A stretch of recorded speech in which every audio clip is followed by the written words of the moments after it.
Hola a todos, saludos y bienvenidos de regreso al canal. Un saludo a los suscriptores. Y este día tenemos bastante contenido que recorrer, así que para empezar les dejo este pequeño video.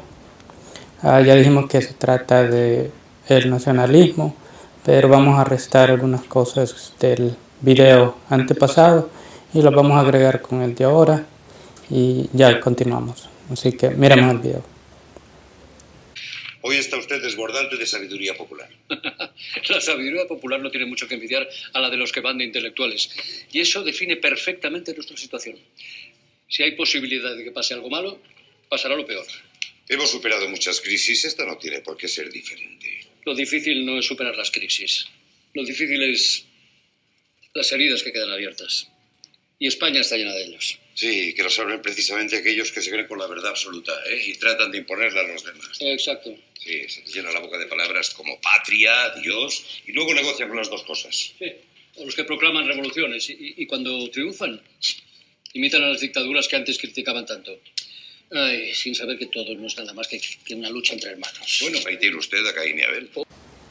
Bueno, como vimos en el video, se habla un poco de lo que sucede con personas que promueven el sentimiento de la gente y ocupan esto para ocupar puestos políticos. Pero también me gustaría mencionar algo de que, así como dice la persona de que la verdad no es absoluta, pongamos por ejemplo, supongamos que somos un país que fuimos a gobernar a puño y fuerza, con religión, con idea, a someter a un grupo de personas hace 300, 400 años atrás. Y para la fecha decimos, la verdad no es absoluta. ¿Qué sucedería con todo eso que se hizo? ¿Es una forma de olvidar lo que se hizo? Podemos decir, es una... O sea, el ego es el punto acá. ¿Qué tan grande el ego llega para decir la verdad no es absoluta? Especialmente cuando nuestra tradición de gubernamental o cultural tampoco es de esta manera. Ha sido impuesta, o nosotros la hemos impuesto, o alguien que ha cometido un crimen y dice, bueno, la verdad no es, o sea, el crimen se me cometió, pero si se dice la verdad no es absoluta, entonces ¿a dónde deja la perspectiva de ese acto?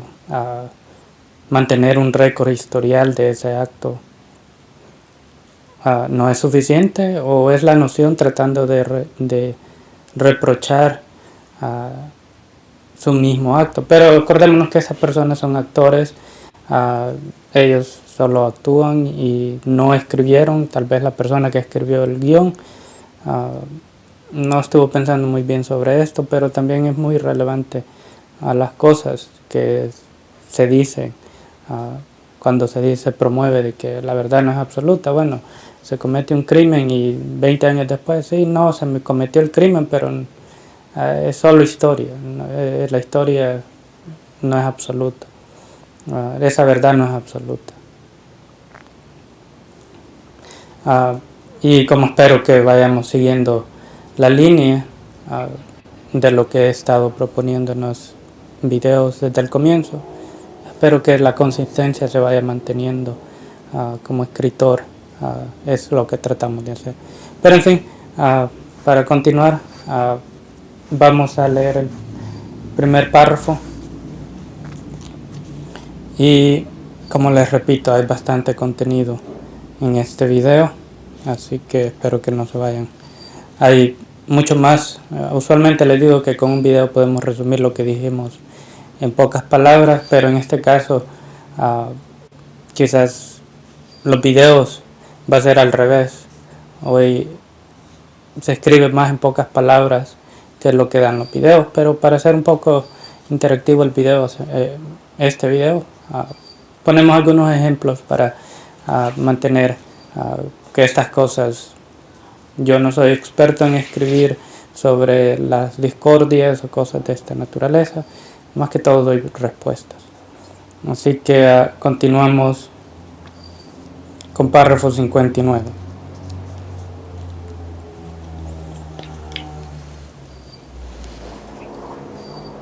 Párrafo 59 dice: tomamos el orgullo extremo del nacionalismo, por ejemplo. ¿Cómo? Algo en lo que todos podemos relacionarnos, punto y coma. No en el extremo, debería decir. ¿Cómo? Sería absurdo ser una cosa aquí y pretender ser otra allá. O tener un sentido de doble nacionalidad. ¿Cómo? Incluso sin saber lo que cada una exige del individuo, punto y coma. Cada una me refiero a la nacionalidad. Sin embargo, como uno lo tiene, es ficticiamente superior a la estima del yo egocéntrico. Entonces el nacionalismo nos hace trascender el ego, esta sobreinflada estima que yo tengo de mi persona. El nacionalismo nos hace trascender, pero no necesariamente nos hace trascender hacia otra manera, sino que eso se mantiene en nosotros, esa influencia, por decirlo así, se mantiene y se acarrea.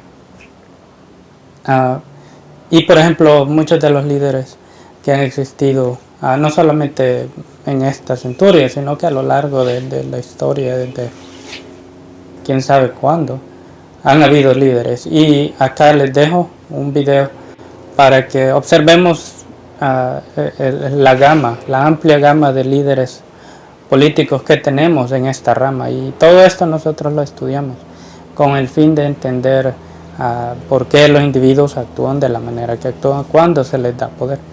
Así que o qué es lo que lleva al individuo a perseguir esta cosa. Así que miremos este video y ya vamos a regresar. Continuamos.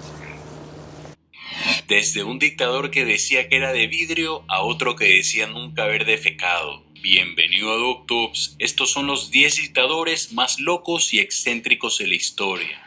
Número 10. Farouk fue rey de Egipto desde 1936 a 1952. Tenía el sobrenombre de estómago con cabeza por su amor a la comida. Supuestamente podía comer 600 ostras en una sola semana y tenía la colección pornográfica más grande del mundo. Era todo un gordillo cachondo. También le gustaban los automóviles de color rojo, por lo que hizo una ley que prohibía a los ciudadanos tener carros de ese color, mientras que él tenía una colección. También se piensa que sufría de cleptomanía, el gusto por robar. Número 9. Ne Win fue militar y después dictador de Birmania. A Ne Win le gustaba tanto la numerología que hizo que la moneda nacional, el kyat, se sustituya por billetes con los números 45 y 90, ya que eran divisibles por el 9, su número de la suerte. Las personas que guardaran sus ahorros en billetes de 100 perderían todo su dinero. También se bañaba en sangre de delfín porque según él lo rejuvenecía. Número 8. John Bedell Bokassa fue gobernante de Centroáfrica y autoproclamado emperador del Imperio Centroafricano. Bokassa llevó a su país a la bancarrota, gastando más de un tercio del presupuesto nacional en su coronación. Esto se debió a que quiso imitar la misma inauguración que tuvo Napoleón Bonaparte en la época del 1900. Es más conocido por haber ordenado el asesinato de más de 100 niños que protestaron porque no tenían dinero para comprar los uniformes que hacía la fábrica de su esposa. Además, tenía un zoológico privado donde enviaba a los que lo cuestionaban para que sean devorados por leones y cocodrilos. Número 7. Rafael Leónidas Trujillo.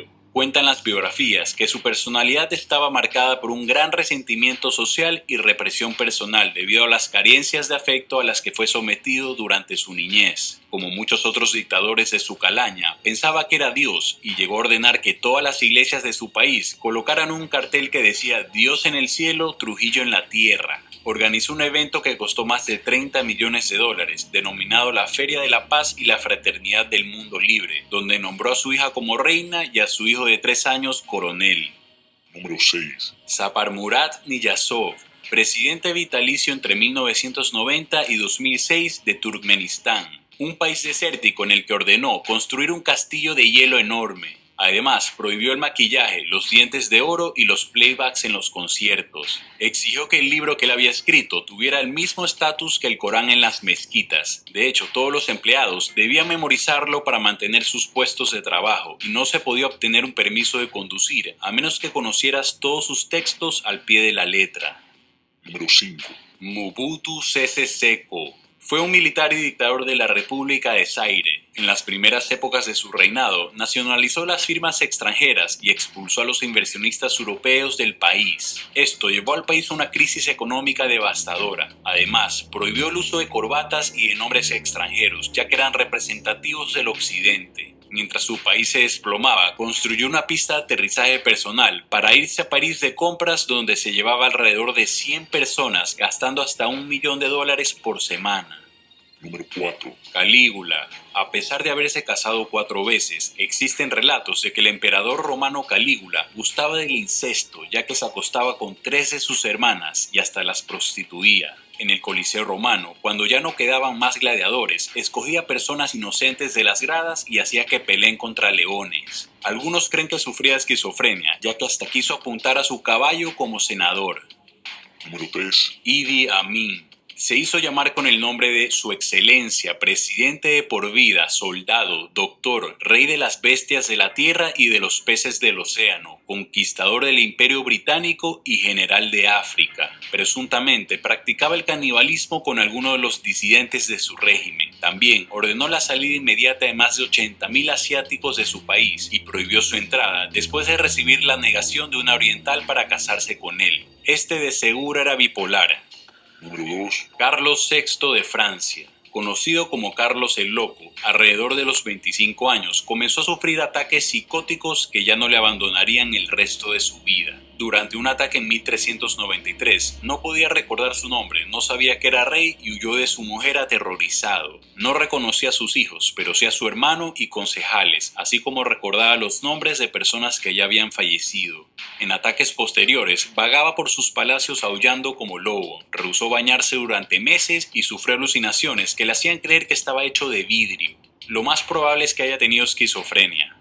Número 1. Kim Jong-il, dictador de Corea y para mí el troll más grande de la historia. Le lavó el cerebro a millones de personas durante su reinado. Supuestamente cuando nació apareció una estrella única en el cielo, un arco iris doble y también su nacimiento hizo que el invierno se convierta en verano. A pesar de solo medir 1,60 m, no le gustaban las personas de baja estatura y algunos piensan que los envió a campos de concentración. Según su biografía, podía hacer 11 hoyos de golf en un solo golpe. Empezó a leer a las 5 semanas de nacido y nunca defecaba.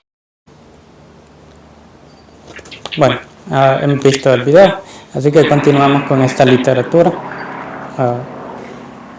Debe tenerse en cuenta que en el proceso de conversión en virtud de la llave del cubo existente recíproca a la cabeza del perno, como se supone que permanece hexagonal después de forzarlo a coincidir las esquinas heptagonales igualmente definidas